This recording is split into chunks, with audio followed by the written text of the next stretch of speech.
ನಮಸ್ಕಾರ. ನಮಸ್ಕಾರ.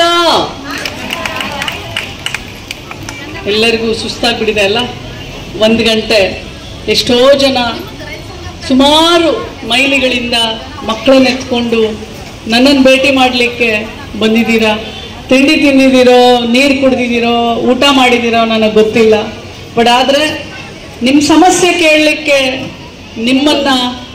ನಿಮ್ಮ ಸಮಸ್ಯೆಯನ್ನು ಬಗೆಹರಿಸಲಿಕ್ಕೆ ನಾನಿವತ್ತು ಮಹಿಳಾ ಆಯೋಗದ ಅಧ್ಯಕ್ಷೆ, ನಮ್ಮ ಎಲ್ಲ ಸರ್ಕಾರದ ಅಧಿಕಾರಿಗಳ ಜೊತೆ ಬಂದಿದ್ದೇನೆ. ಈ ಕಾರ್ಯಕ್ರಮದ ನಂತರ ನೀವೆಲ್ಲರೂ ಕೂತ್ಕೊಂಡು ಒಬ್ಬೊಬ್ಬರಾಗಿ ಮುಗಿಬೀಳಬೇಡಿ. ಇವತ್ತು ರಾತ್ರಿ 12 ಗಂಟೆ ಆಗಲಿ, ನಾನು ಇಲ್ಲೇ ನಿಮ್ಮ ಜೊತೆ ಕೂತ್ಕೊಂಡು ನಿಮ್ಮ ಸಮಸ್ಯೆಗಳನ್ನು ಆಲಿಸೇ ಹೋಗ್ತೇನೆ. ನಾನು ನಿಮಗೋಸ್ಕರ ಬಂದಿದ್ದೀನಿ. ಸೊ ಹಾಗಾಗಿ ಆಯಿ ತಂಗಿ ಎಲ್ಲರೂ ಕೂಡ್ರಿ. ಎಷ್ಟೊತ್ತು ನಿಲ್ತೀರಿ? ನಾನು ಆವಾಗಲೇ ಹೇಳಿ ನೋಡ್ರಿ, ಎಷ್ಟು ಚಂದ ಮೇಲೆ ಕೂತಾರೆ. ನೀವು ಕೂಡ್ರಿ, ಮಕ್ಕಳನ್ನೆಲ್ಲ ಕರ್ಕೊಂಡ್ಬಂದಿರ ಕೂಡ್ರಿ.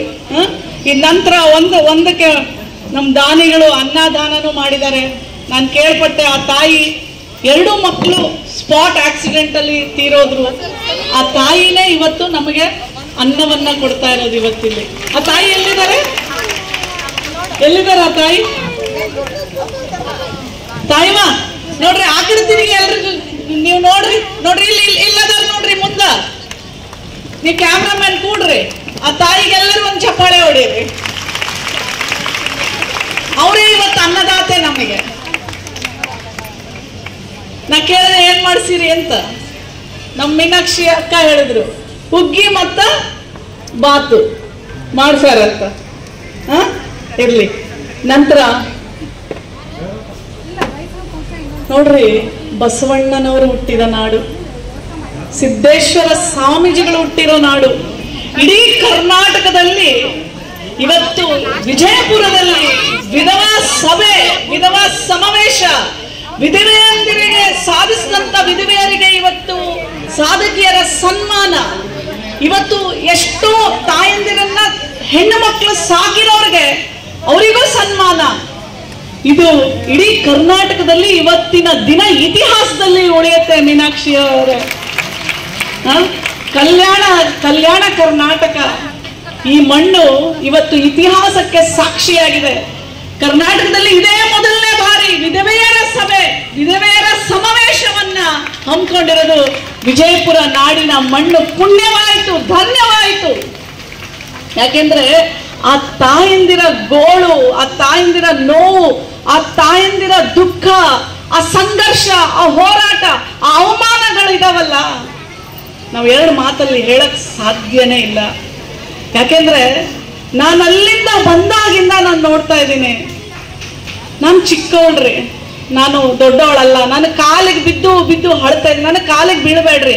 ನನ್ನ ಕೆಲಸ ಅಷ್ಟೇ ನಾನು ಮಾಡ್ತಾ ಇದ್ದೀನಿ. ಮಹಿಳಾ ಆಯೋಗದ ಒಂದು ಕುರ್ಚಿ, ಆ ಆಯೋಗ ಅಂತಂದ್ರೆ ಮಹಿಳಾ ಆಯೋಗ, ಕರ್ನಾಟಕ ರಾಜ್ಯ ಮಹಿಳಾ ಆಯೋಗ ಅಂತಂದ್ರೆ ಈ ನಾಡಿನ, ಈ ಮಣ್ಣಿನ ಹೆಣ್ಣು ಮಕ್ಕಳ, ಮಹಿಳೆಯರ ಧ್ವನಿಯಾಗಿ, ಶಕ್ತಿಯಾಗಿ ನಿಂತ್ಕೊಳ್ಳೋದೇ ಮಹಿಳಾ ಆಯೋಗ. ಆ ಕೆಲಸವನ್ನ ಮಾತ್ರ ನಾನು ಮಾಡ್ತಾ ಇದ್ದೀನ್ರಿ. ನಾನು ಅದು ಹೊರತಾಗಿ ಏನೂ ಮಾಡ್ತಿಲ್ರಿ. ಆದ್ರೆ ಇಷ್ಟಕ್ಕೆ ನಿಮ್ ಇಷ್ಟೊಂದು ಪ್ರೀತಿ ನನ್ನ ಮೇಲೆ, ಇಷ್ಟೊಂದು ನಂಬಿಕೆ, ಇಷ್ಟೊಂದು ಗೌರವ, ಅಬ್ಬಬ್ಬ ಎಂಟು ಪುಣ್ಯ ಮಾಡಿದ್ನೋ ನನಗೆ ಗೊತ್ತಿಲ್ಲ. ನಿಮ್ಮೆಲ್ಲರ ಆಶೀರ್ವಾದ, ಪ್ರೀತಿ ನನಗೆ ನಿಜವಾಗ್ಲೂ ಇದು ಋಣಭಾರ. ಈ ಋಣಭಾರವನ್ನ ತೀರಿಸ್ಬಿಟ್ಟ ನಾನು ಇಲ್ಲಿಂದ ಹೋಗ್ತೀನಿ. ನಾನು ಬೆಳಗ್ಗೆ ಅಮೋಘ ಸಿದ್ದೇಶ್ವರನ ಗುಡಿಗೆ ಹೋಗಿ ಬಂದೆ. ಹೇಳ್ತಿದ್ರು, ತಮ್ಮ ಯಾರು ಮಾತಾಡೋಂಗಿಲ್ರಿ ಇಲ್ಲಿ. ನನಗೆ ಹೇಳ್ತಿದ್ರು, ಮೇಡಮ್ ನೀವು ಕೇಳ್ಕೊಳ್ರಿ, ನೀವು ಅನ್ಕೋತೀರಿ ಎಲ್ಲ ಆಗ್ತದ್ರಿ ಅಂತ. ನಾನು ಬಸವಣ್ಣ ತತ್ವವನ್ನ ನಂಬಿದವಳು, ಸಿದ್ದೇಶ್ವರ ಗುರುಗಳ ತತ್ವವನ್ನ ನಂಬಿದವಳು, ಅಂಬೇಡ್ಕರ ಹಾದಿಯಲ್ಲಿ ನಡೆಯೋಳು, ಬುದ್ಧ ಬಸವನ ಹಾದಿಯಲ್ಲಿ ನಡೆಯೋಳು, ಎಲ್ಲ ಕಡೆ ದೇವರಿದ್ದಾನೆ ಅಂತ ನಂಬೋಳು. ಆ ಅಮೋಘ ಸಿದ್ದೇಶ್ವರನಲ್ಲಿ ನಾನು ಒಂದೇ ಕೇಳ್ಕೊಂಡಿದ್ದು, ನನ್ನ ಈ ಮಣ್ಣಿನ, ಈ ನೆಲದ ಹೆಣ್ಣು ಮಗಳು ಸದಾ ನಗನಗ್ತಾ ಇರ್ಲಿ, ಆ ತರ ಒಂದು ಆಶೀರ್ವಾದ ಮಾಡು ತಂದೆ. ಇನ್ನೇನು ಬೇಡ. ಯಾಕೆಂದ್ರೆ ಒಂದು ಮನೆಯಲ್ಲಿ ಒಂದು ತಾಯಿ ನಗನಗ್ತಾ ಸುಖವಾಗಿ ಸಂತೋಷವಾಗಿ ಇದ್ಲು ಅಂದ್ರೆ ಆ ಮನೆ ಸ್ವರ್ಗ. ಯಾವಾಗ್ಲೂ ಹೇಳ್ತಾರೆ, ಎಲ್ಲಿ ಹೆಣ್ಣನ್ನ ಗೌರವಿಸ್ತಾರೋ ಅಲ್ಲಿ ದೇವತೆಗಳು ನೆಲೆಸ್ತಾರೆ ಅಂತ. ಅಂದ್ರೆ ಅರ್ಥ ಏನು? ಎಲ್ಲಿ ಹೆಣ್ಣನ್ನ ನೀವು ಗೌರವಿಸ್ತೀರಾ, ಎಲ್ಲಿ ಹೆಣ್ಣನ್ನ ನೀವು ಚೆನ್ನಾಗಿ ಇಟ್ಕೊಂಡಿರ್ತೀರಾ, ಎಲ್ಲಿ ಹೆಣ್ಣಿಗೆ ದಿನ ನೀವು ಹಿಂಸೆ ಕೊಡೋದಿಲ್ಲೋ ಅಲ್ಲಿ ಯಾವಾಗ್ಲೂ ಕ್ರಿಯಾತ್ಮಕ. ಯಾವಾಗ್ಲೂ ಒಂದು ಹೆಣ್ಮಗಳು ನೋಡ್ರಿ, ಬೆಳಗ್ಗೆ ಎದ್ರೆ 5 ಗಂಟೆಯಿಂದ ಪ್ರಾರಂಭ ಮಾಡ್ತಾಳೆ ಅವಳು ಕೆಲಸಗಳನ್ನ. ಬೆಳಗ್ಗೆ ಹೇಳೋದು, ಮನೆ ಗುಡಿಸೋದು, ಒರೆಸೋದು, ರಂಗೋಲಿ ಹಾಕೋದು, ದೇವರಿಗೆ ನಮಸ್ಕಾರ ಹಾಕೋದು, ಮತ್ತೆ ಅಡಿಗೆ ಮಾಡೋದು, ಮಕ್ಕಳಿಗೆ ಬಡಿಸೋದು, ತಾನು ಕೆಲ್ಸಕ್ಕೆ ಹೋಗೋದು, ಮತ್ ಸಂಜೆ ಬಂದು ಮತ್ತೆ ಎಲ್ಲರೂ. ಅಂದ್ರೆ ಯಾವಾಗ್ಲೂ ಹೇಳ್ತಾರ್ರಿ, ಒಂದು ಮದುವೆ ಮಾಡಿಕೊಟ್ಟ ಮೇಲೆ ಒಂದು ಹೆಣ್ಣು, ಒಂದು ತಾಯಿ ಮುನಿಸ್ಕೊಂಡು ಅಂತಂದ್ರೆ ಅವ್ರ ಮನೆ ಗ್ರಹಣ ಬಡ್ದಂಗೆ ಇರ್ತೈತಂತ್ರಿ. ಒಂದು ತಾಯಿ ನಗನಗ್ತಾ ಇದ್ರೆ ಆ ಮನೆ ಸ್ವರ್ಗದಂಗೆ ಇರ್ತೈತಂತ್ರಿ. ಇದು ಸತ್ಯ. ಹಾಗಾಗಿ ಹೆಣ್ಣು ಮಗಳು ಯಾವಾಗ್ಲೂ ನಗನಗ್ತಾ ಈ ಭೂಮಿ ಮೇಲೆ ಇರಬೇಕು ಅನ್ನೋದು ನಮ್ಮೆಲ್ಲರ ಹಾರೈಕೆ. ಅದು ಹಾಗೇನೆ, ಅದಕ್ಕೋಸ್ಕರನೇ ಮಹಿಳಾ ಆಯೋಗ ಸ್ಥಾಪನೆ ಆಗಿದ್ದು. 1997ರಿಂದ ಮಹಿಳಾ ಆಯೋಗ ಇದೆ ರೀ. ಇಲ್ಲಿಗೆ 97 ಅಂತಂದ್ರೆ ಎಷ್ಟು ವರ್ಷ ಆಯ್ತು? 28. 27 ವರ್ಷದಿಂದ ಮಹಿಳಾ ಆಯೋಗ ಇದೆ. ಗೊತ್ತಾ ನಿಮಗೆ? 27 ವರ್ಷ ಆಯ್ತು ಮಹಿಳಾ ಆಯೋಗಕ್ಕೆ. ಆದ್ರೆ ಇವತ್ತು ನೋಡಿ, ಕಲ್ಯಾಣ ಕರ್ನಾಟಕದಲ್ಲಿ ಅವತ್ತು ಬಸವಣ್ಣವರು ಅನುಭವ ಮಂಟಪ ಮಾಡಿ, ಅನುಭವ ಮಂಟಪದಲ್ಲಿ ವಿಧವೆಯರಿಗೆ ಸ್ಥಾನ ಕೊಟ್ಟಿದ್ರು. ಇವತ್ತಿಗೆ 900 ವರ್ಷಗಳ ಹಿಂದೆ ಈಗಲೂ ವಿಧವೆಯರಿಗೆ ಸ್ಥಾನ ಕೊಡದೇ ಇರುವಂತ ಜಗತ್ತಲ್ಲಿ ನಾವಿದ್ದೀವಿ. 900 ವರ್ಷಗಳು ಅಂದ್ರೆ ಏನು? ಅವತ್ತಿನ ದಿನ ಎಷ್ಟು ಹೋರಾಟ ಇರ್ಬೋದು, ಎಷ್ಟು ಕ್ರಾಂತಿ ಇರ್ಬೋದು ಈ ನೆಲದ ಮೇಲೆ. ವಿಧವೆಯರು ನಮ್ಮಂಗೆ ಮನುಷ್ಯಳು. ಗಂಡ ಸತ್ತಿದ ತಕ್ಷಣ ಅವಳನ್ನ ಅವಹೇಳನ ಮಾಡಬಾರ್ದು, ಅವಳು ಕಿರಿಮೆ ಅಲ್ಲ ಅಂತ ಹೇಳಿ ಅವತ್ತು ಕ್ರಾಂತಿಯನ್ನ ಪ್ರಾರಂಭ ಮಾಡಿದ್ರು ಬಸವಣ್ಣನವರು ಈ ನೆಲದ ಮೇಲೆ. ಇವತ್ತು ಅದೇ ನೆಲದ ಮೇಲೆ ವಿಧವಾ ಸಮಾವೇಶ ಅಂತಂದ್ರೆ 800 ವರ್ಷ ಎಲ್ಲಿ, ಇವತ್ತಿನ ದಿನ ಎಲ್ಲಿ? ನಿಜವಾಗ್ಲೂ ಇದು ಇತಿಹಾಸಕ್ಕೆ ಸೇರಿ ಹೋಗುತ್ತೆ. ಇನ್ನ ಪ್ರತಿ ಜಿಲ್ಲೆಯಲ್ಲಿ, ಮೀನಾಕ್ಷಿ ಅಕ್ಕನವರೇ, ಪ್ರತಿ ಜಿಲ್ಲೆಯಲ್ಲಿ ವಿಧವಾ ಸಮಾವೇಶ ಆಗುತ್ತೆ. ಆ ಹೆಣ್ಣು ಮಕ್ಕಳ ಕುಂದು ಕೊರತೆ ನೋವುಗಳಿಗೆ ಸರ್ಕಾರ ಆಯೋಗದ ಜೊತೆ ಸೇರಿ ಸ್ಪಂದಿಸುತ್ತೆ ಅಂತ ಈ ಮುಖಾಂತರ ನಿಮ್ಮೆಲ್ಲರಿಗೂ ಹೇಳಕ್ ಇಷ್ಟಪಡ್ತೇನೆ. ಯಾಕಂದ್ರೆ ಇವತ್ತು ಆ ತಾಯಂದಿರಿಗೆ ನಾವು ಶಕ್ತಿ ತುಂಬಬೇಕಾಗಿರೋದು. ಮತ್ತೆ ನೋಡಿ, ನಮ್ಮ ಇದರಲ್ಲಿ ಗಂಡ ಸತ್ರೆ ಹೆಂಡತಿ ವಿಧವೆ ಆಗ್ತಾಳೆ, ಹೆಂಡತಿ ಸತ್ರೆ ಗಂಡ ಮದುವೆ ಆಗ್ತಾನೆ. ಚಪಾಳೆ ಬೇಡ ರೀ, ಇದಕ್ಕೆ ಬ್ಯಾಡ್ರಿ, ಚಲೋ ಇಲ್ರಿ. ಹೆಂಡತಿ ಸತ್ರೆ ಅಲ್ಲ, ಗಂಡ ಸತ್ರೆ ಹೆಣ್ಣು ಮಗಳು ವಿಧವೆ ಆಗ್ತಾಳೆ. ಅದೇ ಗಂಡ ಮದುವೆ ಆಗ್ತಾನೆ ಹೆಂಡತಿ ಸತ್ರೆ. ಯಾರ್ರಿ? ಯಾವ ಭಗವಂತ ಬರ್ದಿದ್ದಾನೆ? ಯಾವ ದೇವ್ರು ಹೇಳಿಲ್ರಿ. ನೀವು ಯಾರಾದ್ರೂ ಒಬ್ರು ಕೈ ಎತ್ರಿ, ದೇವ್ರು ಕೆಳಗೆ ಬಂದು ನೋಡಪ್ಪ, ಹೆಣ್ಣು ಮಗಳು ಗಂಡ ಸತ್ರೆ ಅಕ್ಕಿ ಸಾಯೋತನ ನರಳಿ ಸಾಯ್ಬೇಕು. ನೀ ಗಂಡ ಮದುವೆ ಆಗಿ, ಅದೇನ್ ನಮ್ಗೆ ಹೇಳೋರು ಶಾಸ್ತ್ರದಲ್ಲಿ, ಮದುವೆ ಆಗಿ ಹೆಂಡತಿ ಸತ್ತೋಗ್ಬಿಟ್ಲಂದ್ರೆ 3 ತಿಂಗಳಲ್ಲಿ ಮದುವೆ ಮಾಡ್ಬಿಡ್ಬೇಕಂತ ಅವನಿಗೆ. ಯಾಕೆ ಅಂತ ಕೇಳಿದ್ರೆ ಶಾಸ್ತ್ರದಲ್ಲೂ ಹೇಳ್ತೈತಂತೆ 3 ತಿಂಗಳೊಳಗೆ ಮದುವೆ ಮಾಡ್ಬೇಕು, ಇಲ್ಲ ಅಂತಂದ್ರೆ ಮತ್ತ 1 ವರ್ಷ ಹೋಗ್ಬಿಡ್ತೈತಂತೆ. ಹೆಂಡತಿ ಸತ್ತು 3 ತಿಂಗಳಲ್ಲಿ ಮದುವೆ ಮಾಡ್ಕೊಂಡ್ಬಿಡ್ತಾನ ಅವನು. ಮನೆಗೆ ಬಂದ್ರೆ 1 ಕಪ್ ಚಹಾ ಕೊಡಬೇಕು, ಸೇವೆ ಮಾಡಬೇಕು, ಇದೆಲ್ಲ ಹೇಳ್ತಾರೆ. ಆದ್ರೆ ಅದು ಆಕ್ಚುಲಿ ಆಗ್ಬೇಕಾಗಿರೋದು ಹೆಣ್ಣು ಮಗಳಿಗೆ, ಮದುವೆ ಆಗ್ಬೇಕಾಗಿರೋದು ಹೆಣ್ಣಿಗೆ. ಯಾಕೆ ಅಂದ್ರೆ ಅವಳು ಅಬಲೆ, ಅವಳು ಸಬಲೆ ಅಲ್ಲ. ಅವಳನ್ನೇ ಅಬಲೆ ಸಬಲೆ ಅಂದ್ರೆ ಏನು? ಗಂಡಸ್ಗೆ ಆಸ್ತಿ ಇರ್ತೈತ್ರಿ, ಕೆಲಸ ಮಾಡ್ತಾನ್ರಿ, ವಿದ್ಯಾವಂತ ಇರ್ತಾನ್ರಿ, ಹೋಗಿ ದುಡಿದು ಬರ್ತಾನ್ರಿ. ಹೆಣ್ಣು ಮಗಳಿಗೆ ಹಂಗಿಲ್ರಿ. ಇವತ್ತಿಗೂ ಬಿಜಾಪುರದಲ್ಲಿ ಬಾಲ್ಯ ವಿವಾಹಗಳು ಜಾಸ್ತಿ ಇದಾವೆ. ಎಷ್ಟು ಜನ ಇವತ್ತು 18 ವರ್ಷದ ಕೆಳಗಡೆ ಇರೋ ಹೆಣ್ಣು ಮಕ್ಕಳನ್ನ ಮದುವೆ ಮಾಡ್ಬಿಡ್ತಾರ್ರಿ. ನಾವ್ ಎಷ್ಟು ಹೇಳಿದ್ರು ಕೇಳಲ್ರಿ. ಯಾಕೆ ಅಂತಂದ್ರೆ ಇವತ್ತು ಪುಟ್ಟ ಮಕ್ಕಳಿಗೆ ಮದುವೆ ಮಾಡ್ತೀರಾ, ನಂತರ 4-5 ವರ್ಷಕ್ಕೆ ಸತ್ತೋಗ್ಬಿಡ್ತಾನೆ ಗಂಡ. ಏನಾದ್ರೂ ಆಗಿ ಸತ್ತೋಗಿರ್ತಾನೆ ಅನ್ಕೊಳ್ರಿ. ಆ ಮಗು ಭವಿಷ್ಯ ಏನ್ರಿ? ನೀವು ಓದ್ಸಿಲ್ಲ, ಆಕಿ ಕಾಲ್ ಮೇಲೆ ನಿಲ್ಸಿಲ್ಲ, ಆಕಿ ಅಬಲೇನ ಸಬಲೇನ? ಆಕಿ ಅಬಲೇನ ಸಬಲೇನ? ಅಬಲೆ ಅಂದ್ರೆ ಏನು ಇಲ್ಲ. ನಾ ಮುಂದ ನಾ ಹಿಂದ. ಮಾವನ್ ಮನೆಯವ್ರು ಇಟ್ಕೊಳಕ್ ರೆಡಿ ಇಲ್ರಿ, ತವ್ರ ಮನೆಯವ್ರು ಕರ್ಕೊಳಕ್ ರೆಡಿ ಇಲ್ರಿ. ಹಂಗು ತಾಯಿ ತಂದೆ ಒಳ್ಳೆಯವರಿದ್ರೆ ಹೆಣ್ಣು ಮಗಳನ್ನ ಕರ್ಕೊಂಡು ಮಾವ ತನ್ನ ಮಕ್ಕಳನ್ನ, ಆದ್ರೆ ಅಲ್ಲೂ ತ್ರಾಸೇ ರೀ. ಅಣ್ಣ ನಮ್ಮವನ್ರಿ, ಅತ್ತಿಗೆ ಅಮ್ಮ ನಮ್ಮವಳಲ್ರಿ, ಅಲ್ಲೂ ತ್ರಾಸೇ ರೀ. ಎಲ್ಲಿ ಹೋಗ್ಬೇಕ್ರಿ ಆ ಹೆಣ್ಣು ಮಗಳು? ಅದಕ್ಕೆ ನಾವು ಹೋಗಿದ ಕಡೆ ಹೇಳ್ತೀನ್ರಿ, ನಿಮ್ ಮಕ್ಕಳಿಗೆ ಸಬಲೆ ಮಾಡ್ರಿ, ಸಬಲೀಕರಣ ಮಾಡ್ರಿ. ನಿಮ್ ಮಗಳು ಎಲ್ಲಿವರೆಗೂ ಓದ್ತಾಳೆ ಓದಿಸ್ರಿ. ಅದಕ್ಕೆ ಉದಾಹರಣೆ ನಾನು ಹೇಳ್ತೀನ್ರಿ. ನಮ್ಮೂರು ಮಾರೇನಹಳ್ಳಿ, ಬೆಂಗಳೂರಲ್ಲಿ ವಿಜಯನಗರದಲ್ಲಿ ಒಂದು ಹಳ್ಳಿ ರೀ. ಈಗ ನನಗೆ 50 ವರ್ಷ, 38 ವರ್ಷಗಳ ಹಿಂದೆ 12 ವರ್ಷಕ್ಕೆ ನಾನು ಋತುಮತಿಯಾಗಿದ್ದೆ. ನಮ್ಮೂರಿನಲ್ಲಿ ಋತುಮತಿ ಆಗಿ 2-3 ವರ್ಷಕ್ಕೆ ಹುಡುಗನ್ನ ನೋಡಿ ಮದುವೆ ಮಾಡ್ತಿದ್ರಿ. ನಮ್ಮೂರಿನಲ್ಲಿ ನನ್ನ ಸರಿ ಸಮಾನವಾದಂತ ವಯಸ್ಸಿದ್ದಂತ ಹುಡುಗಿಯರ್ನೆಲ್ಲ ಗೆಳತಿಯರ್ನೆಲ್ಲ ಮದುವೆ ಮಾಡಿದ್ರಿ. ಬಟ್ ನಮ್ಮ ತಂದೆ, ನಮ್ಮ ತಾಯಿ ಹೆಸರು ಅಮ್ಮಯ್ಯ, ನಮ್ಮ ತಂದೆ ಹೆಸರು ಕೃಷ್ಣಪ್ಪ. ನಮ್ಮ ತಂದೆ ನಮ್ಮ ತಾಯಿ ಕರೆದು ಹೇಳ್ತಾರೆ, ಹೊರಗಡೆ ಬರ್ತಾ ಇರುತ್ತೆ ನನಗೆ, ನಮ್ಮ ತಾಯಿ ಹೇಳ್ತಾರೆ, ನನ್ನ ಹೆಸರು ನಾಗಲಕ್ಷ್ಮಿ. ಆಗ್ಲೇನು ನಾಗಮ್ಮ ಅಂತ ಒಬ್ಳು ವಿಧವೆ ಬಂದು ಮೇಲ್ಗಡೆ ಕೂತಿದ್ಲು. ನನ್ನ ಹೆಸರೇ ಇಟ್ಕೊಂಡಿದ್ಯವ, ಎಲ್ಲಿದ್ಯಾ ಗೊತ್ತಿಲ್ಲ, ಅಳ್ತಾ ಇದ್ಲು. ನಾನು ಕುಂಕುಮ ಹಚ್ಚಕ್ ಹೋದ್ರೆ ನಿಮಗೆ ಕಾಣ್ಲಿಲ್ಲ. ಗಂಡನ್ ಕಳ್ಕೊಂಡಿರೋರೆಲ್ಲ ಅಳ್ತಿದ್ರಿ ವೇದಿಕೆ ಮೇಲೆ. ನಾ ಮುಟ್ಟಿದ್ರೆ ಸಾಕು, ಅವ್ರ ಕಣ್ಣಲ್ಲಿ ಬರೀ ನೀರು ಬರ್ತಾ ಇತ್ತು. ಯಾಕೆ ಮಾತು ಹೇಳ್ತೀನಂದ್ರೆ, ನಮ್ಮ ತಂದೆ ನಮ್ಮ ತಾಯಿಗೆ ಹೇಳಿದ್ರಂತೆ. ನಮ್ಮಮ್ಮ ಹೇಳ್ತಿದ್ರು, ಅಮ್ಮಯ್ಯ ನನ್ನ ಮಗಳನ್ನ ನಾನು ಚೆನ್ನಾಗಿ ಓದಿಸ್ತೀನಿ, ಅವಳು ಕಾಲ ಮೇಲೆ ಅವಳು ನಿಂತ್ಕೋಬೇಕು, ಯಾರ ಹತ್ರನೂ ಕೈ ಚಾಚಿ ದುಡ್ಡು ಬೇಡಬಾರ್ದು ನನ್ನ ಮಗಳು ಅಂತ ನಮ್ಮ ತಂದೆ ನಮ್ಮ ತಾಯಿಗೆ ಹೇಳ್ತಿದ್ರಂತೆ. ನಮ್ಮ ತಂದೆ, ನಾನು ಹಾರೋ ರೆಕ್ಕೆಗೆ ಹಗ್ಗ ಕಟ್ಲಿಲ್ರಿ, ಹಾರಕ್ ಬಿಟ್ರೆ. ಇವತ್ತು ನನ್ನ ತಂದೆ ಇಲ್ಲ, 20 ವರ್ಷ ಆಯ್ತ್ರಿ ಅವ್ರು ಸತ್ತೋಗಿ. ಆದ್ರೆ ನಮ್ಮ ತಂದೆ ಕನಸನ್ನ ನಾನು ಬದುಕ್ತಾ ಇದ್ದೀನಿ. ಇವತ್ತು ಆ ಇಡೀ ಊರಲ್ಲಿ ನಾನೇ ಮೊದಲನೇ ವಿದ್ಯಾವಂತೆ, ಮೊದಲನೇ ಡಾಕ್ಟರ್ ರೀ. ನಮ್ಮ ತಂದೆ ನಿಮ್ಮಲ್ಲಿ ಎಲ್ಲರಲ್ಲೂ ಇದನ್ರಿ. ನೀವೆಲ್ಲ ನಮ್ಮ ತಂದೆ ರೂಪದಲ್ಲಿ ನನಗೆ ಆಶೀರ್ವಾದ ಮಾಡ್ತಿದ್ದೀರಾ. ಮೇಲಿದಾರ್ರಿ, ಬಹಳ ಗರ್ವ ಅನಿಸ್ತಿರ್ತೈತ್ರಿ ನಮ್ಮ ಅಪ್ಪನಿಗೆ. ನನ್ನ ಮಗಳನ್ನ ನೋಡಿ ನಾನು ಓದಿಸ್ದೆ.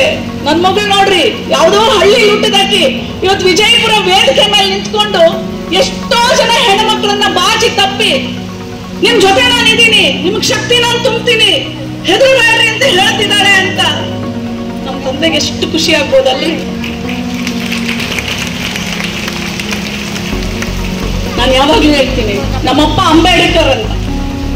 ಯಾಕೆಂದ್ರೆ ಅಂಬೇಡ್ಕರ್ ಹೇಳ್ತಿದ್ದೆ ಅದು. ನಾವೊಬ್ರು ಆಫೀಸರ್ ಆಗ್ಬಿಟ್ರೆ ಅಲ್ರಿ, ನಾನು ಆಫೀಸರ್ ಆಗಿ ವಾಪಸ್ ನೀನ್ ಎಷ್ಟು ಜನರಿಗೆ ನಿನ್ನಂಗೆ ಮಾಡ್ತೀಯ, ಅಲ್ಲಿ ನಿಜವಾದ ಅಂಬೇಡ್ಕರ್ ಬದುಕಿರೋದು. ನಾವು ಅಂಬೇಡ್ಕರ್ ಜಯಂತಿ ಮಾಡ್ತೀವ್ರಿ, ಡಿಜೆ ಹಾಕೊಂಡು ಬೀದಿ ಬೀದಿಯಲ್ಲಿ ತಿರ್ಕೊಂಡು ಡಾನ್ಸ್ ಮಾಡ್ಕೊಂಡು. ಅಲ್ಲಿ ಅಂಬೇಡ್ಕರ್ ಇಲ್ರಿ. ಅಂಬೇಡ್ಕರ್ ಇರೋದು ನೀವು ಸಮಾಜಕ್ಕೆ ಏನ್ ಕೊಡ್ತೀರಾ, ಅಲ್ಲಿ ನಿಜವಾದ ಅಂಬೇಡ್ಕರ್ ಬದುಕಿರೋದು. ಅವರನ್ನ ಸಬಲೀಕರಣ ಮಾಡ್ಬೇಕ್ರಿ. ಧ್ವನಿ ಇಲ್ದವ್ರಿಗೆ, ಬಡವರಿಗೆ, ತುಳಿತಕ್ಕೆ ವರ್ಗಾದವ್ರಿಗೆ, ಶೋಷಿತರಿಗೆ, ನೀವು ಎಲ್ಲರೂ. ಇವತ್ತು ಮೀನಾಕ್ಷಿ ಅಮ್ಮನೂ ಅದೇ ಮಾಡ್ತಾ ಇರೋದು. 2005ರಲ್ಲಿ ತನ್ನ ಗಂಡನನ್ನ ಕಳ್ಕೊಂಡ ಮೇಲೆ ಆಶಾ ಕಿರಣ ಅಂದ್ರೆ ಏನು, ಅವರೇ ಹೇಳಿದ್ರು, ನಾನು ಓದಿದ್ದೀನಿ, ನಾನು MA B.Ed ಮಾಡಿ ನನಗೆ ಎಷ್ಟು ಕಷ್ಟ ಆಯ್ತ್ರಿ ಮೇಡಮ್, ನನಗೆ ನಾನೊಂದು ಜೀವನ ಕಟ್ಕೊಳಕ್ಕೆ. ನನ್ನಂಗೆ ಲಕ್ಷಾಂತರ ವಿಧಿವೇರಿದ್ದಾರೆ ಮೇಡಮ್. ಅಷ್ಟು ಜನರಿಗೆ ನಾನು ಮಾಡದೆ ಹೋಗ್ಲಿ, ನನ್ನ ಕೈಯಲ್ಲಿ ಎಷ್ಟು ಜನರಿಗಾಗುತ್ತೆ, ಅವರೊಟ್ಟಿಗೆ ನಾನು ನಿಂತ್ಕೊಂಡು ಅವರ ಬದುಕಿಗೆ ನಾನು ಆಶಾ ಕಿರಣವಾಗ್ತೀನಿ ಅಂತ ಹೇಳಿ ಈ ಸಂಘವನ್ನ ಪ್ರಾರಂಭ ಮಾಡಿದ್ರು. ಎಂತ ಒಳ್ಳೆ ಕೆಲಸ ಅಲ್ವಾ. ಇವತ್ತು ಈ ಕಾರ್ಯಕ್ರಮಕ್ಕೆ ಎಷ್ಟು ಜನ ದಾನಿಗಳು, ಅದು ಹೆಣ್ಣು ಮಕ್ಕಳು ದಾನಿಗಳು. ಬಹಳ ಖುಷಿ ಆಯ್ತ್ರಿ.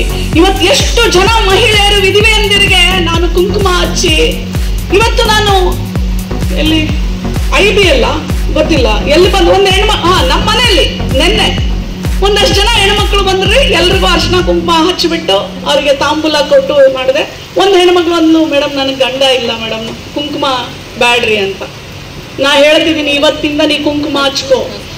ಗಂಡನಿಂದ ಕುಂಕುಮ ಬಂದಿಲ್ರಿ. ನಾವು ಹುಟ್ಟದಾಗ್ಲೇ ಶೃಂಗಾರ ಪ್ರಿಯರಿ. ನಾವು ಯಾವಾಗ್ಲೂ ಅಲಂಕಾರವನ್ನ ಧರಿಸ್ಕೊಂಡು ಬಂದಿರೋರ್ರಿ ನಾವು. ನೀವು ನೋಡಿ, ಒಂದು ದೇವಿನ ನೋಡ್ರಿ, ನೋಡ್ರಿ ಎಷ್ಟು ಚಂದ ಅಲಂಕಾರ ಮಾಡಿರ್ತಾರೆ. ಶಿವನಿಗೆ ನೋಡ್ರಿ ಅಲಂಕಾರ ಇದೆಯಾ? ಇಲ್ಲ. ಅಲಂಕಾರನ ಒಂದು ಶಕ್ತಿ, ಅದು ಹೆಣ್ಣಿಗೆ ಮಾತ್ರ ಇದೆ. ಅದು ಯಾರಿಂದನೂ ಬಂದಿಲ್ಲ, ನಾವು ಹುಟ್ಟಿದಾಗೆ ಬಂದಿದೆ. ಹಾಗಾಗಿ ನೀವು ಕುಂಕುಮ ಹಚ್ಕೊಳ್ರಿ, ನಿಮಗೆ ಏನ್ ಬೇಕೋ ಅದು ತೊಟ್ಕೊಳ್ರಿ, ಯಾರಿಂದನೂ ಬಂದಿಲ್ರಿ. ನಾ ಕೂಡಿಸಿ ಆಕೆಗೆ ಹಚ್ಚಿಬಿಟ್ಟು ಹೇಳಿದೆ, ಇವತ್ತಿಂದ ನೀನು ಹಚ್ಕೋಬೇಕು, ಬರೀ ಹಣೆ ಇರಬಾರ್ದು, ನಿನಗಿಷ್ಟ ಇದ್ರೆ ಹಚ್ಕೊಳ್ಳವ ಅಂತ. ಕಣ್ಣೀರ್ ತಂದ್ಲು ರೀ. ನಾವು ಬದಲಾವಣೆಗೆ ನಿಂತ್ಕೊಳ್ಳೋಣ. ಗಾಂಧೀಜಿ ಏನ್ ಹೇಳ್ತಾ ಇದ್ರು? ಬರೀ ಭಾಷಣ ಮಾಡೋದಲ್ಲ, ಮೊದಲು ನಾವು ಬದಲಾಗೋಣ, ನಾವು ಹೆಂಗ್ ಬದುಕಬೇಕು ಅಂತ, ನಂತರ ಎಲ್ರು ತನ್ನಷ್ಟಿಗೆ ತಾನೇ ಬದಲಾಗ್ತಾರೆ ಅಂತ ಬದಲಾವಣೆಗೆ ನಾವೆಲ್ಲ ನಿಂತ್ಕೋಬೇಕು. ನಾವು ಬಹಳ ಹೋರಾಟ ಮಾಡ್ಕೊಂಡ್ ಬಂದಿದೀವ್ರಿ. ಇವತ್ತು ನಾಗಲಕ್ಷ್ಮಿ ವೇದಿಕೆ ಮೇಲೆ ನಿಂತ್ಕೊಳ್ಬೇಕು ಅಂತಂದ್ರೆ ಬಹಳ ಹೋರಾಟ ರೀ. ಹೋರಾಟ ಇಲ್ಲದೆ ಯಾವ್ದು ಜೀವನ ಇಲ್ಲ. ನಾನೆಲ್ರಿಗೂ ಹೇಳ್ತೀನಿ, ಇಲ್ಲೊಂದು ಪುಟ್ಟ ಹುಡುಗಿ, ಆ ಹೆಣ್ಣು ಮಗಳೆಲ್ಲದಕ್ಕೆ 2 ಕಾಲಿಲ್ಲ, 2 ಪುಟ್ಟ ಕೈ ಇದೆ. ಎಲ್ಲಿದೇವ ನೀನು? ಹೋಗ್ಬಿಟ್ಯಾ? ಎಲ್ಲಿದೇವ? ಇಲ್ಲಿ ಬಾಳು, ನಿಮಗ್ ತೋರಿಸ್ತೀನ್ರಿ. ಕೆಲಸ ಮಾಡ್ತಾಳ್ರಿ ಅವಳು. ಅಂಗವಿಕಲ ಮಕ್ಕಳಿಗೆ, ಬುದ್ಧಿಮಾಂದ್ಯ ಮಕ್ಕಳಿಗೆ ಹೋಗಿ ಪಾಠ ಮಾಡ್ತಾಳ್ರಿ ಆಕಿ. ಬಾರವ, ಇಲ್ಲಿ ಬಾ, ಮಧ್ಯ ಬಾರವ ನೀನು. ಆಕೆಗಿಂತ ಕಡೆ ಏನ್ರಿ ನಾವು? ಬದುಕೋದಿಕ್ಕೆ ಛಲ ಇರ್ಲಿ ನಿಮಗೆ, ಸಾಧಿಸುವ ಗುರಿ ಇರ್ಲಿ ನಿಮಗೆ. ಎಷ್ಟೇ ಕಷ್ಟಗಳು ಬಂದ್ರು ಹೋರಾಟನ ಬಿಡಬೇಡಿ. ಹೆಣ್ಣು ಅಂದ್ರೆ ಹೋರಾಟ ರೀ. ಹೆಣ್ಣು ಅಂದ್ರೆ ಏನು? ಹೆಣ್ಣು ಅಂದ್ರೆ ಏನು? ಅಕ್ಕಿನೇ ನೋಡ್ಬೇಡ್ರಿ, ನನ್ ಮಾತು ಕೇಳ್ರಿ. ಹೆಣ್ಣು ಅಂದ್ರೆ ಏನು? ಹೋರಾಟ. ಹೋರಾಟದ ಬದುಕನ್ನ ನೋಡಿ ನಾನು ಯಾಕೆ ಅವಳ ಕಣ್ಣಲ್ಲಿ ನೀರು ಬಂತು. ಎಲ್ಲ ನೀವು ಅಳ್ತಾ ಇರವ.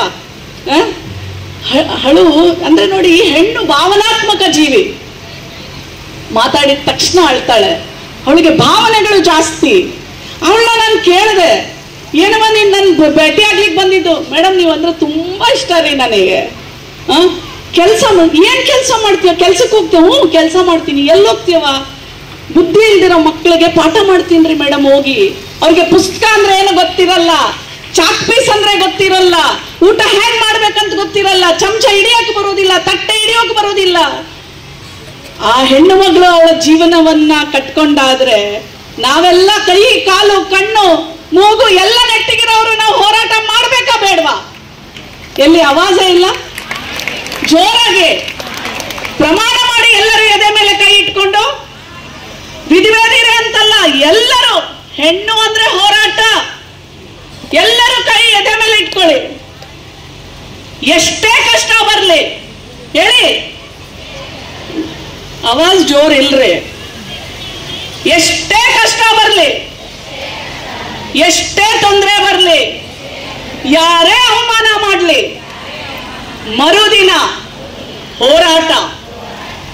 ಎಲ್ಲರಿಗೂ ಸಹಾಯ ಮಾಡುವಂತ ಶಕ್ತಿ ನಮ್ಗೆ ಸಿಗಲಿ. ಯಾವುದೇ ಹೆಣ್ಣಿರ್ಲಿ, ಕಣ್ಣೀರು ಒರೆಸಕ್ಕೆ ಪ್ರಯತ್ನ ಮಾಡೋಣ. ಮಾಡ್ತೀರಾ? ಮಾಡ್ತೀರಾ?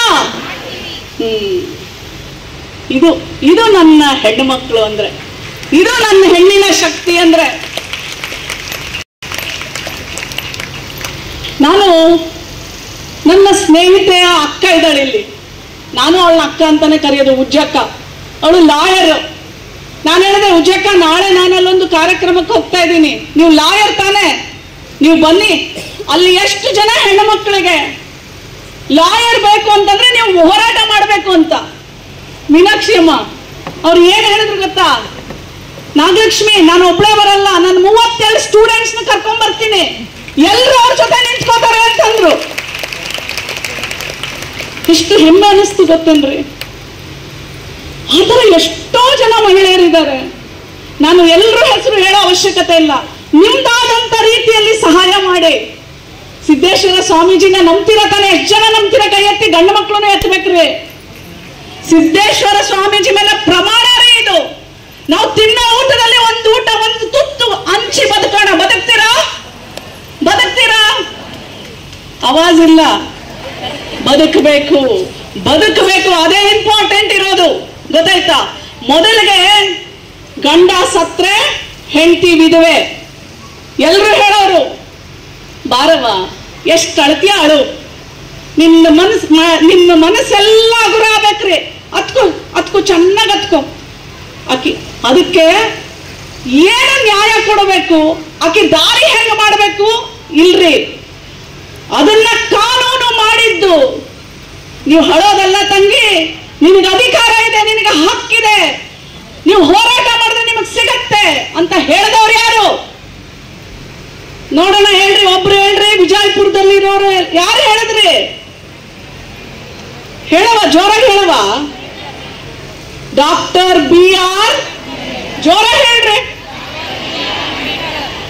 ಅಂಬೇಡ್ಕರ್ ಬರೀ ದಲಿತರಿಗಲ್ಲ ರೀ, ಹೆಣ್ಣು ಮಕ್ಕಳ ಪರವಾಗಿ ಯಾರಾದ್ರೂ ಹೋರಾಟ ಮಾಡಿದ್ರೆ, ಕಾನೂನ ತಂದಿದ್ರೆ, ಇವತ್ತು ನಮ್ಮ ಹಕ್ಕನ್ನ ನೀವು ನೋಡ್ರಿ. ಅದೇ ಹೆಣ್ಣು ಮಕ್ಕಳು ಸೈನ್ ಹಾಕಿಲ್ಲ ಅಂದ್ರೆ ಅಮ್ಮನ ಮನೇಲಿ ಯಾರು ಆಸ್ತಿ ಮಾರೋಂಗಿಲ್ರಿ, ನಮ್ ಸೈನ್ ಬೇಕೇ ಬೇಕ್ರಿ.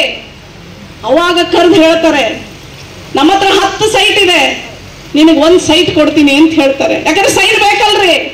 ಈ ಸೈನ್ಗೆ ಇಷ್ಟೊಂದು ಬೆಲೆ ತಂದಿದ್ದು ಡಾಕ್ಟರ್ BR ಅಂಬೇಡ್ಕರ್ ರೀ. ಗಂಡ ಹೆಂಡತಿ ಸತ್ತ ಮೇಲೆ ಮದುವೆ ಆಗ್ಬಿಡ್ತಾನೆ. ಅದೇ ತಾಯಿ ಗಂಡನ್ನ ಕಳ್ಕೊಂಡಾಗೆ ಮತ್ತೆ ಮದುವೆ ಆಗಬಹುದು ಅಂತ ಕಾನೂನ ತಂದಿದ್ದು ಸಹ ಡಾಕ್ಟರ್ BR ಅಂಬೇಡ್ಕರ್. ಊರಿಗೆ ಅವಾಗ ಪಟೇಲ್ರು, ಶಾನ್ಭೋಗ್ರು, ಈ ಕಡೆ ವಿಜಯಪುರದಲ್ಲೂ ಬಹಳಷ್ಟು ಜನ ಇದ್ದಾರೆ, ಹೌದಲ್ಲ ಉಜ್ಜಕ್ಕ? ಬಹಳಷ್ಟು ಜನ ಇದ್ದಾರೆ. ಅವಾಗ ಬ್ರಿಟಿಷರ ಕಾಲದಲ್ಲೆಲ್ಲ, ಇಲ್ಲೂ ಈಗ ಹೇಳೋದ್ ಬೇಡ್ರಿ ಹೆಸರುಗಳು. ಊರ್ ಮೇಲೆ ಹೋದ್ರೆ ಒಂದೊಂದು ಹೆಣ್ತಿನ ಮಾಡ್ಕೊಂಡ್ ಬರೋದು. ಅಲ್ಲೊಬ್ಬ ಮಗ ಹುಡ್ದ ಶಾನ್ಭೋಗ್ರ ಮಗ, ಇಲ್ಲೊಬ್ಬ ಮಗ ಹುಡ್ದ ಪಟೇಲ್ರ ಮಗ. ಈಗ ಅದೆಲ್ಲ ಇಲ್ರಿ, ಅದಕ್ಕೆಲ್ಲ ಕಡಿವಾಣ ರೀ. ನೀವು ಹಂಗೆಲ್ಲ 2-3 ಮದುವೆ ಆಗ್ಲಿಕ್ಕೆ ಸಾಧ್ಯ ಇಲ್ರಿ. ನೀವು ಮಾಡ್ಬೇಕು ಅಂದ್ರೆ ನೀವು ವಿಚ್ಛೇದನ ಕೊಡ್ಬೇಕ್ರಿ, ನಮ್ಮ ಹೆಣ್ಮಗಳು ಒಪ್ಪಬೇಕ್ರಿ. ಇಲ್ದಿದ್ರೆ ನಿನಗೆ ಡೈವರ್ಸ್ ಇಲ್ಲ, ಇನ್ನೊಂದು ಮದುವೆನೇ ಇಲ್ಲ. ಈ ಹಕ್ಕನ್ನ ಕೊಟ್ಟವ್ರು ಯಾರ್ರಿ? ಕಾನೂನು ನಮಗೋಸ್ಕರ ತಂದಿದ್ದೆ ಡಾಕ್ಟರ್ BR ಅಂಬೇಡ್ಕರ್. ವಿಧವೆ ಆಗ್ತಾಳೆ, ವಿಧವೆ ಆದ್ಮೇಲೆ ಸತ್ತ ಮೇಲೆ ಅವ್ರ ಗಂಡ ಸತ್ತಾಗ ಅವಳಿಗೆ ಅಷ್ಟೇ ಆಸ್ತಿ ಮೇಲೆ ಹಕ್ಕಿರುತ್ತೆ. ಆ ಕಾನೂನ ತಂದಿದ್ದು ಸಹ ಡಾಕ್ಟರ್ BR ಅಂಬೇಡ್ಕರ್. ಎರಡನೇ, ಈಗ ಗೊತ್ತೇ ಇರಲ್ಲ, 2ನೇ ಮದುವೆ ಮಾಡ್ಕೊಂಡ್ಬಿಟ್ಟಿರ್ತಾನೆ, 2 ಮಕ್ಕಳು ಹುಟ್ಟಿಸ್ಬಿಟ್ಟಿರ್ತಾನೆ, ದೊಡ್ಡವ್ರಿಗೂ ಮಕ್ಳು ಇರ್ತಾನೆ, 2ನೇವ್ರಿಗೂ ಮಕ್ಳು ಇರ್ತಾಳೆ. ಆದ್ರೆ ಆ ಹೆಂಡತಿಗೆ ಪಾಲಿರಲ್ರಿ, ಆ ಮಕ್ಕಳಿಗೆ ಸರಿ ಸಮಾನವಾದ ಪಾಲಿರುತ್ತೆ. ಇದು ಆಸ್ತಿ ಪಾಲಿನ ಹಕ್ಕು. ಇಷ್ಟೆಲ್ಲ ಕಾನೂನುಗಳನ್ನ ತಂದು ಹೆಣ್ಣು ಮಕ್ಕಳಿಗೆ ಋಣಭಾರವನ್ನ ತೀರಿಸಿದ್ದು ಡಾಕ್ಟರ್ BR ಅಂಬೇಡ್ಕರ್. ಇವತ್ತು ಈ ವಿಧವಾ ಸಮಾವೇಶದಲ್ಲಿ ನಾವು ಅದನ್ನೆಲ್ಲ ನೆನ್ಪಿಟ್ಕೋಬೇಕ್ರಿ. ಇಲ್ಲ ಅಂತಂದ್ರೆ, ಅವರನ್ನೆಲ್ಲ ನೆನೆಸ್ಲಿಲ್ಲ ಅಂತಂದ್ರೆ ನಾವು ಗೌರವ ಕೊಟ್ಟಂಗ ಆಗೋಲ್ರಿ. ಆಗ್ಲೇ ಮಕ್ಕಳು ಡಾನ್ಸ್ ಮಾಡ್ಬೇಕಾದ್ರೆ ಹೇಳ್ತಿದ್ರು, ಕುರ್ಚಿ ಇಲ್ಲೇ ಇರುತ್ತೆ, ನಾವು ಹೋಗ್ತೀವಿ, ನಾವು ಮಾಡಿರೋ ಕಾರ್ಯ ಮಾತ್ರ ಇಲ್ಲಿ ಉಳ್ಕೊಳ್ಳುತ್ತೆ ಅಂತ. ಬಸವಣ್ಣ ಇಲ್ಲ, ಅಂಬೇಡ್ಕರ್ ಇಲ್ಲ, ಬಟ್ ಅವ್ರು ಮಾಡಿ ಹೋಗಿದ್ದು ಕೆಲಸಗಳು ಸಾವಿರಾರು ವರ್ಷಗಳಾದ್ರೂ ಇವತ್ತು ನಮ್ಮ ಜೊತೆ ಜೀವಂತವಾಗಿದೆ. ಅಂದ್ರೆ ನಾವೆಲ್ಲ ಮಾಡ್ಬೇಕಾ ಬೇಡ್ವಾ? ಆವಾಜ್ ಇಲ್ಲ, ಹೊಟ್ಟೆ ಹಸಿತಾ ಇದೆ. ನಿಮ್ಮೊಟ್ಟಿಗೆ ನಾನು ಹೊಟ್ಟೆ ಹಸ್ಕೊಂಡಿದ್ದೀನಿ. ನಾನು ನಿನ್ನೆ 6 ಗಂಟೆ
ಚೌಧರಿ ಮೇಡಮ್ ಅವರೇ ಆಗ್ತಾರ.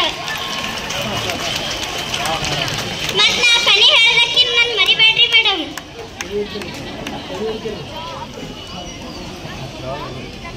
ನೀನ್ ಮುಖ್ಯಮಂತ್ರಿ ಆಗ್ಬೇಕು, ಹಾಗೆ ಬೆಳಿಬೇಕು ನೀನು.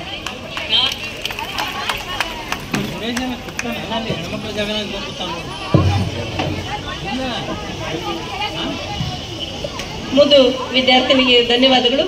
ಇದೀಗ ಸುಮಾ ಹಂದ್ರಾಳ್ ಮತ್ತು ವಿಜಯಲಕ್ಷ್ಮಿ ಹಂದ್ರಾಳ್ ಇವರಿಂದ ಮಹಿಳೆಯರ ಸ್ಥಿತಿಗತಿಗಳನ್ನು ಕುರಿತು ಒಂದು ದೃಶ್ಯ ರೂಪಕ ನಿಮ್ಮ ಮುಂದೆ.